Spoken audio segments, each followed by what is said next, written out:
যখন দেখবেন বাচ্চারা কোরআন শরীফ পড়ে, নুরানি কায়দা পড়ে নিয়ে হুজুর বলছে এ বাবা তোর এবার আম পাড়া ধরতে হবে, বলে না বাবা? বলে না কেন আম পাড়া বলে, জাম পাড়া বলে না কেন, কাঁঠাল পাড়া বলে না কেন, বলতে পারবেন বাবা? ওই 30 পারার সূরার প্রথমে যে শব্দটা দিয়ে সূরাটা শুরু হয় ওর নাম কি? আম্মা ইয়াতাসাআলুন আনিন নাবাইল আযীম আল্লাযী হুম ফীহি মুখতালিফুন কাল্লা সায়ালামুনা সুম্মা কাল্লা সায়ালামুন আলাম নাজআলিল আরদা মিহাদা ওয়াল জিবালা আওতাদা ওয়া খালাকনাকুম আযওয়াজা। আল্লাহ বলছেন নারী এবং পুরুষ আমি আল্লাহ জোড়ায় জোড়ায় বানিয়েছি। জোরে হবে না? ও বিয়ের আগে যত ফোন করো, এই যে হ্যালো শুনছো, যত বিয়ের আগে ফোন করো, দেখা করতে যাও, চ্যাটিং করো, আর যতই বলো জান তোমার ছাড়া বাঁচবো না, আল্লাহ তোমার কপালে লিখে রেখেছে যেটা ওইটা ছাড়া অন্য কোনো মাল হবে না। কি বুঝতে পারলেন? 8 বছর 10 বছর প্রেম করে, কালকের একটা আজকে সন্ধ্যাবেলা একটা খবর দেখছিলাম, মেয়েটার নাম হচ্ছে সুমাইয়া। এখানে সুমাইয়া বলে কেউ নেই তো নাকি? আর ছেলেটার নাম আব্দুর রহমান। বলবো ঘটনাটা, বলবো নাকি? এটা কিন্তু কোরআন হাদিসে নাই।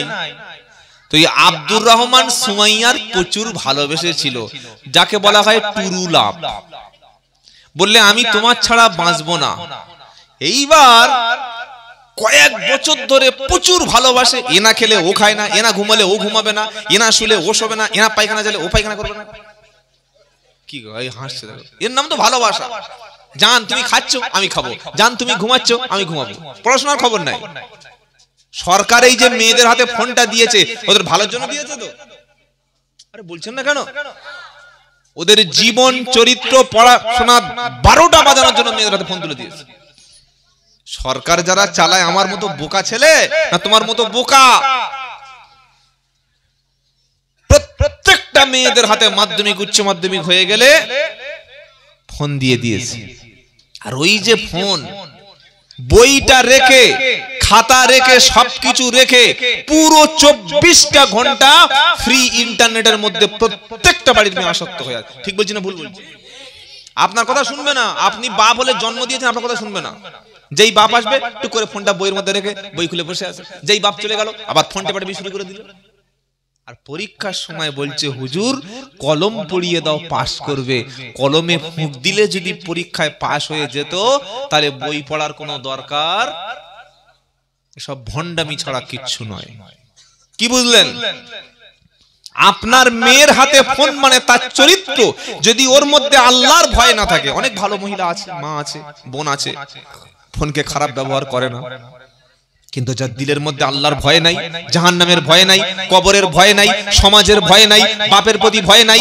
বাপ সারাদিন 24 ঘন্টা কারখানায় কাজ করে করে, বাপ মুটেগিরি করে করে, বাপ সারাদিন রাজমিস্ত্রি করে করে, বাপ সারাদিন মাঠে কাজ করে করে দুটো টাকা এনে মেয়ের হাতে দিচ্ছে।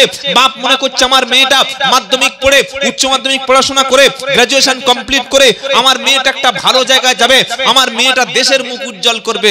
ও সব বনাস এমন কাজ করেছে বাপের মুখে চুনকালি পড়ে গেছে। বাপ আর বাইরে বাড়াতে পারছে না। আছে না? এরা মানুষ না, পশু, জানোয়ার। আর এইটা বানানোর জন্য সরকার ইচ্ছা করে প্রত্যেকটা মেয়ের হাতে ফোন তুলে দিয়েছে। আমার কথা আপনাদের অসুবিধা হচ্ছে না বাবা? আর অসুবিধা হলে বা কি যায় আসে? আমি যেখানে বক্তব্য করি আমি জানি আমার পিঠে 2-4 গা বাড়ি পড়বে, এই মনে করি বক্তব্য করি। আর কত কমিটি টাকাই দেয় নাই, না দিলে কোনো যায় আসে না। গাড়িতে আসার সময় তেল ভরেই আসি, অসুবিধা নাই। কি গো বাবাজিরা, আল্লাহর ভাইরা, নবীরা তো বক্তব্য করতে গিয়ে মার খেয়েছে। ইমাম আবু হানিফা রাহমাতুল্লাহ আলাইহি জেলখানায় মারা গেছে। ইমাম হাম্বলি মারতে মারতে হাত ভেঙে ফেলেছে। ইমাম মালিক ওইভাবে মৃত্যু হয়েছে। ইউসুফ নবীকে 7 বছর জেল কাটতে হয়েছে। মুহাম্মদ সাল্লামকে সাবে আবু তালেবের জেলখানার মধ্যে 3 বছর রাখা হয়েছিল। এই ঘটনা জানেন না? বক্তব্য করে যাওয়ার পরে যদি পাড়ার সব লোক বলে মারাত্মক হয়েছে, মারাত্মক, তাহলে বুঝতে হবে মালটার বক্তব্যের মধ্যে 2 নম্বরই ছিল। আর কিছু লোক ভালো বলবে আর কিছু লোক গালাগালি করবে, তবে বুঝবেন ওষুধের ডোজটা ভালো পড়েছে। আজকের আমাদের মায়েদের হাতে, বাচ্চাদের হাতে, ছাত্রীদের হাতে যে ফোনটা সরকার দিয়েছে, জীবনে এদের কল্যাণ চাইলে জীবনে ফোন হাতে তুলে দিতে পারতো না। এদের জীবনে ফোনের দরকার আছে, কিন্তু এই বয়সে এত ফোনের মধ্যে কি দরকার? হ্যাঁ, একটু অনলাইনে একটা কিছু তথ্য নেবে, একটা অনলাইন থেকে নোট নেবে 5 মিনিট 10 মিনিট। আল্লাহ হেফাজত করুক, সকলে বলুন আমিন। আমি আব্দুল্লাহ জুবাইর বলছি, শুনুন, আপনি যদি মেয়ের বাবা হন, মেয়ের বড় ভাই হন, আপনি আপনার মেয়ের হাত থেকে রাত 10টা 11টা বেজে গেলে যখন ঘুমাতে যাবে, ফোনটা আপনার কাছে জমা নিয়ে যাও, বাবা এশার নামাজ পড়ে ঘুমিয়েতে যাও। এটা করতে পারবেন? করতে পারবেন না? কি বললাম বুঝতে পারলেন না? মেয়ের ফোনটা আপনার কাছে রেখে তাকে আলাদা ঘুমাতে দেন। একটা স্মার্টফোন মেয়ের হাতে ছেড়ে দিয়েছেন, স্মার্টফোন ছেলের হাতে ছেড়ে দিয়েছেন। সারা রাত দুজনে তারা যত রকমের নোংরামি সবকিছু অডিও ভিডিও কলে চলছে, আর আপনি এদিকে শুয়ে নাক ডাকাচ্ছেন, খবর নাই। তাদের চরিত্র শেষ হয়ে যাচ্ছে। তো যে সুমাইয়া নামের মেয়েটা বলছিলাম, একটু আগে দেখছিলাম অনলাইনে খবরটা, আব্দুর রহমানকে প্রচুর ভালোবাসতো। আব্দুর রহমান বলল, আমি তোমার আর বিয়ে করতে চাই না। কোন একটা ঝামেলা হয়েছে বিয়ের আগে, স্বামী স্ত্রীর মতো। কি গো, এইবার ডেকেছে কোথায়? বাগানে ডেকে বেঁধে খাচ করে মাল কেটে নিয়েছে। কি কেটে নিয়েছে এবার বুঝে নাও। এই দেখো, বুঝতে পারো নাই? হ্যাঁ, আসল মালটাই কেটে নিয়েছে। এই হাসছে, একটু আগে খবরটা দেখেন নাই? এই দেখো, সাবধান, কত সুমাইয়া যে আমাদের আড়ালে এরকম কাটবে বলে বসে আছে আল্লাহই জানে। নারীদের টোপে পা দিও না, খুব ভয়ঙ্কর জিনিস। আল্লাহ আমাদের প্রত্যেকটা বেটা ছেলেকে হেফাজত করুক, সকলে জোরে বলুন আল্লাহুম্মা আমিন। বাবাজিরা, আল্লাহওয়ালা ভাইরা, জ্ঞানী জনেরা, সুধী মানুষেরা, ন্যায় নিষ্ঠুমানেরা, যেটা শোনাচ্ছিলাম আপনাদের কাছে, আমার আল্লাহ তাআলা পবিত্র কোরআন দিয়ে মানুষকে সাবধান সচেতন করে দিয়ে মানুষের হাতে কোরআন তুলে দিয়ে বলে এসেছে, তোমরা আল্লাহকে ভয় করো, আল্লাহর দিকে ফিরে চলে এসো। আর পৃথিবীর মধ্যে সবচাইতে বেশি সেই ব্যক্তি আল্লাহর দিকে ভয় করে যার দিলের মধ্যে এই ভয় তৈরি হয়ে গেছে যে আমি যেখানে যাচ্ছি, যা কিছু করছি, সবকিছু দেখছেন কে? আল্লাহ। এই ভয় থাকবে ইনশাআল্লাহ, এই ভয় থাকবে ইনশাআল্লাহ। এই ভয় যদি মনের মধ্যে তৈরি হয়, আপনি মদ খেতে পারবেন না, মিথ্যা বলতে পারবেন না, গাঁজা খেতে পারবেন না, ওজনে কম দিতে পারবেন না, নিজের মায়ের পেটের ভাইয়ের প্রতি আপনি বেইনসাফ করতে পারবেন না, আপনি আল্লাহর ওয়ালাদের দলে থাকবেন। আর যখন আপনার মন থেকে আল্লাহর ভয়টা চলে যাবে, আপনার দ্বারাই পৃথিবীর সমস্ত পাপ কাজটা করানো সহজ হবে।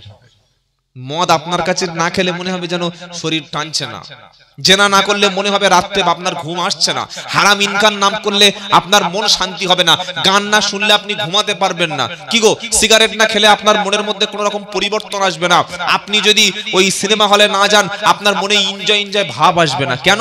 যেহেতু শয়তান আপনার মনটাকে তার কাছে কন্ট্রোল করে নিয়েছে। তাহলে শোনাচ্ছিলাম কি, আলেম না থাকলে সন্তান হালাল তৈরি হবে না। ইমাম সাহেব বিয়ে পড়িয়ে দিল, এবার বাচ্চার বাপ মা সব হালাল হলো। আলেম যদি না থাকে, কে আপনার খাবারটা বিসমিল্লাহ বলে জবাই করে দেবে? বলুন, কে জবাই করে দেবে?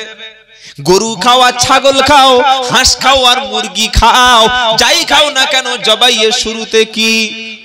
জোরে বলো বিসমিল্লাহ। খাদ্যটা হালাল করে দিচ্ছে এই মৌলবী সাহেব।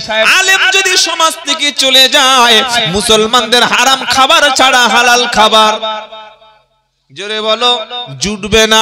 আলেম যদি সমাজে না থাকে, আপনি মরণের পরে জানাজার নামাজ পড়বে কে? পিজির বড় ডাক্তার, সার্জন, তাই তো নাকি? কি গো, হ্যাঁ, ওরা ডিসচার্জ লিখে দেবে, হসপিটাল থেকে ছুটি হচ্ছে, ওটা লিখে অ্যাম্বুলেন্স লাশটা তুলে দিল। ওর গোসল ততক্ষণ হবে না, ওর কাফন ততক্ষণ হবে না, ওর জানাজার নামাজ ততক্ষণ হবে না, যতক্ষণ একজন আলেম এসে আপনার মাথার কাছে দাঁড়াবে না। এইভাবে গোসল দাও, এইভাবে কাফনটা পরিয়ে দাও, এইভাবে জানাজার ময়দানে নিয়ে চলো। 4টে তাকবীর বলে আল্লাহু আকবার, তাকবীর 4টে হবে, আর মাঝখানে 3টি দোয়া হবে। এই জানাজার নামাজ না পড়ালে তোমারও কোনো রেহাই। জোরে বলো, জন্মের সময় কানে আজান দিচ্ছে ওই ইমাম সাহেব, ওই মাওলানা, আর মরণের পরে তোমার লাশটাকে দাহ করছে, মাটি দিচ্ছে ওই মাওলানা। তাই আল্লাহ ছাড়া আর আলেম ছাড়া তোমার কোনো উপায়, জোরে বলো, যাবে কোথায়? যাওয়ার কোনো রাস্তা নাই। তাই বাঁচতে হলে সকলে আমরা আলেমদের কাছে যাব, বলুন ইনশাআল্লাহ। এখন আলেমকে মাথায় টুপি, মুখে দাড়ি, 10 বছর ফুরপুরা থেকে পড়েছে, 15 বছর দেওবান থেকে পড়েছে, 18 বছর মিশাত থেকে পড়ে আজহারি হয়ে এসেছে, আর সাহারানপুর থেকে 12 বছর পড়ে মাজাহিরি হয়ে এসেছে, ফুরপুরা থেকে পড়ে ফাতেহি, দেওবান থেকে পড়ে কাসেমি। এটা হলো আলেম, তাই তো নাকি? বলছেন না কেন? আলেমকে বলবো। এবার কোরআনের পৃষ্ঠা খুলুন, কোরআনটা একটু খুলে দেখুন। পারা নাম্বার 22, পৃষ্ঠা নাম্বার 16, লাইন নাম্বার 13, আয়াত নাম্বার 26। সূরার নাম হলো সূরা ফাতির। কোরআন শোনাচ্ছে, ইন্নামা ইয়াখশাল্লাহা মিন ইবাদিহিল উলামা।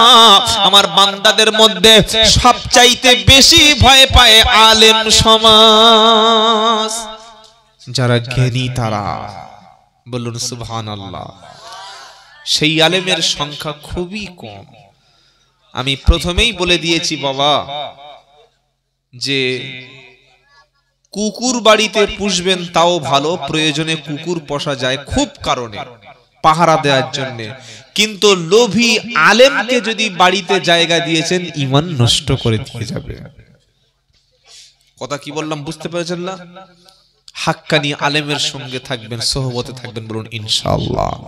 হাক্কানি আল্লাহওয়ালাদের সোহবতে থাকবে, বলুন ইনশাআল্লাহ। যারা প্রকৃত আলেম তারা সব সময় মানুষের কাছে সত্যটা তুলে ধরে। আর যারা দুনিয়াদার, যারা ব্যবসায়ী, যারা চায় যে সব দলের লোক আমার ভক্ত থাক, সব দলের মানুষ আমার মুরিদের মধ্যে থাক, সব দলের লোকের হাদিয়া নিয়ে আমাকে বাঁচতে হবে, সব দলের লোক আমার সঙ্গে না থাকলে আমার ব্যবসা চলবে না, তারা কোনোদিন অন্যায়ের বিরুদ্ধে, জুলুম জালিমের বিরুদ্ধে কথা বলবে না।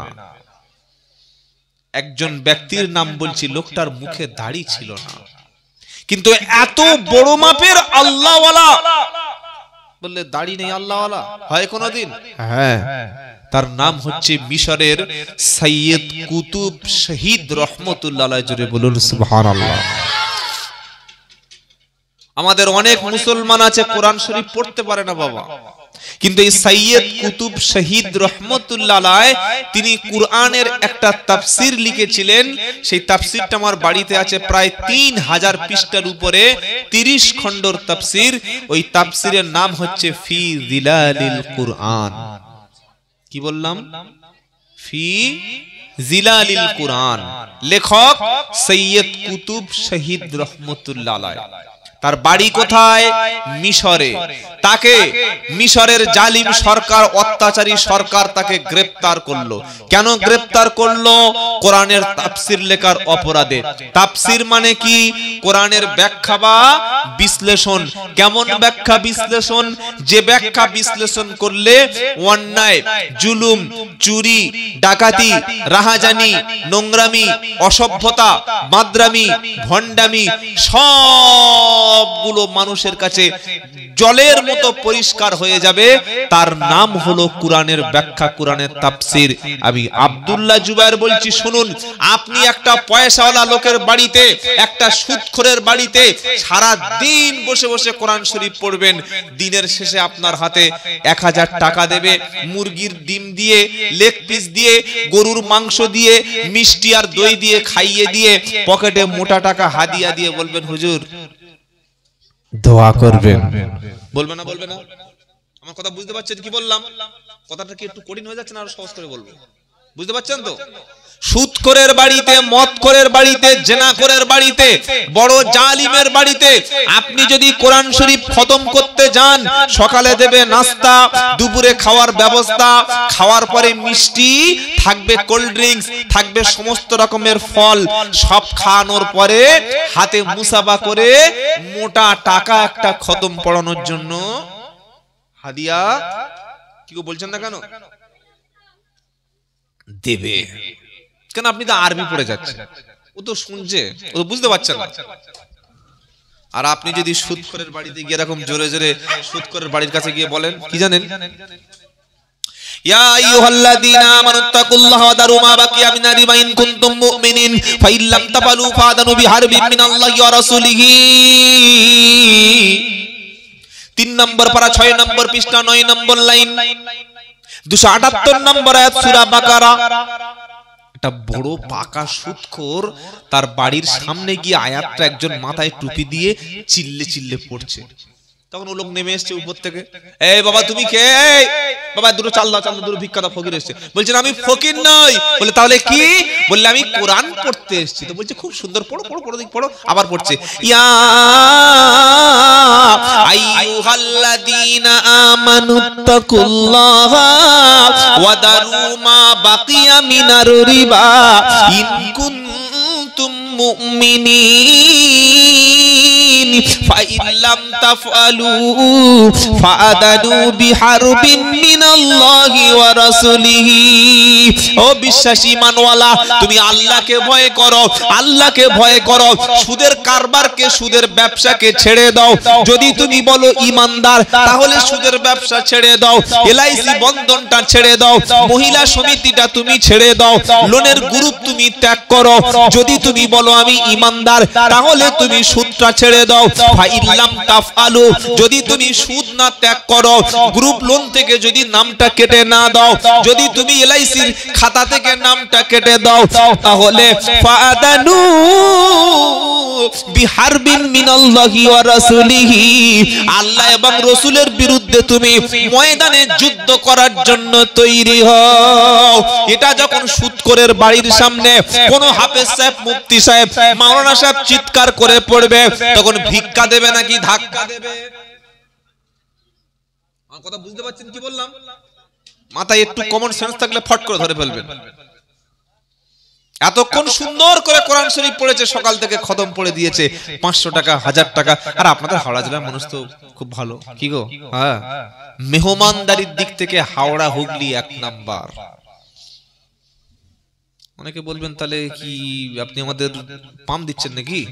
হ্যাঁ, যেটা সত্য সেটা বলছি। আল্লাহ আমাকে আসামে নিয়ে গেছে, ত্রিপুরায় নিয়ে গেছে, ঝাড়খণ্ডে, বিহারে, অনেক জায়গায় গেছে। পশ্চিম বাংলার প্রত্যেকটি জেলায় আল্লাহ আমাকে নিয়ে যায়। সবচাইতে বেশি মেহমানদারি করে হুগলি জেলার মানুষ, হাওড়া জেলার মানুষ, বর্ধমানের মানুষ, মেদিনীপুরের মানুষ। বলুন আলহামদুলিল্লাহ। বল হুজুর তাহলে 24 পরগনার মানুষ, 24 পরগনার মানুষ কিছু কিছু জায়গায় ভালো আছে, আর বেশিরভাগ গোলমেলে। আর পশ্চিম বাংলার সবচাইতে শান্তির জায়গা কোনটা বলবো? কথা বলছেন বলবো? ভাঁড়। এই দেখো, সবচাইতে শান্তির জায়গা ভাঁড়। বিশাল শান্তির জায়গা, বেঁচে ফেরা কঠিন। অথচ ভাঁড়ে প্রতিদিন 10টা 20টা নয় 30-40টা করে জলসা হয়।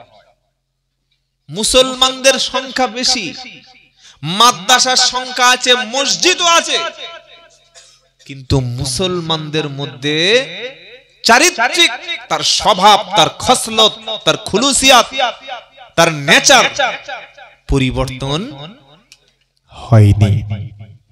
কেন বলতে পারবেন? যেখানে জলসা বেশি হয়, যেখানে মসজিদ আছে, আলেম ওলামারা যাচ্ছে, কোরআনের মাহফিল চলছে, সেই জায়গার লোকের সব তো পরিবর্তন হওয়া দরকার নাকি? বাংলাদেশে একটা মসজিদ আছে, যেমন আমাদের জাতীয় মসজিদ কোনটা জানেন? দিল্লির জুমা মসজিদ, কি গো?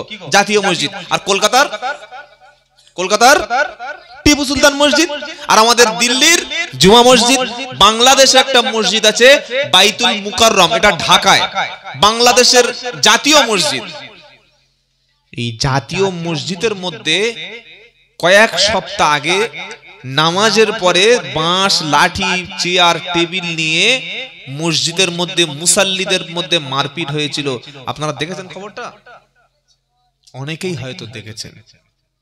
নামাজ আছে, টুপি আছে, দাড়ি আছে, পাঞ্জাবি আছে, কিন্তু চরিত্রের মধ্যে কোনো পরিবর্তন আসেনি।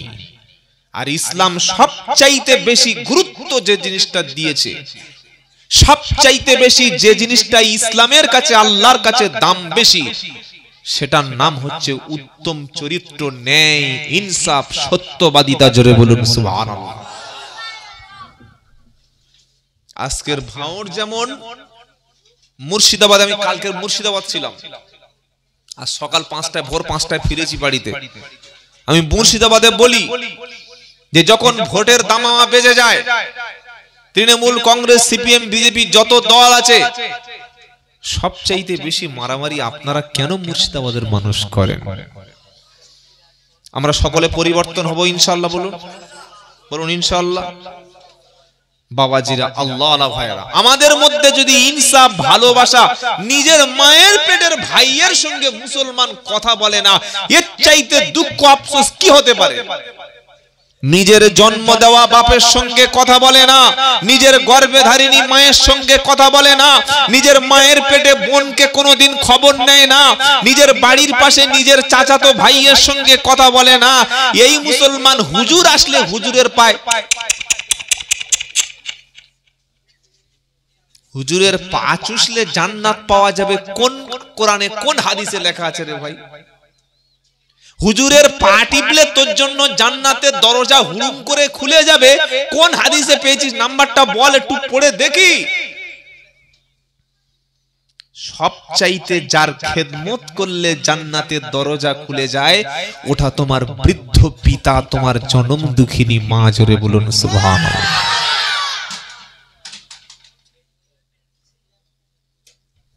যাকে খুশি করলে আমার আল্লাহ খুশি হয়, ওটা পীর সাহেব না, মুফতি সাহেব না, আমির সাহেব না, ইমাম সাহেব না, ওটা কেউ না, সেই বৃদ্ধ পিতা যে তোমার সুখের জন্য মাসের পর মাস বিদেশে গিয়ে কাজ করেছে, তোমার সুখের জন্য শীতকালে আপনি চলুন, হাওড়ায় চলুন, শিয়ালদায় চলুন, বালি ব্রিজে চলুন, বিদ্যাসাগর সেতুতে চলুন, বড় বড় রেল স্টেশনে চলুন, বর্ধমানে চলুন, রেল স্টেশনের উপরে, রেল স্টেশনে এই ঠান্ডার সময় একটা চাদর মুড়ি দিয়ে কোন রকমে শুয়ে আছে।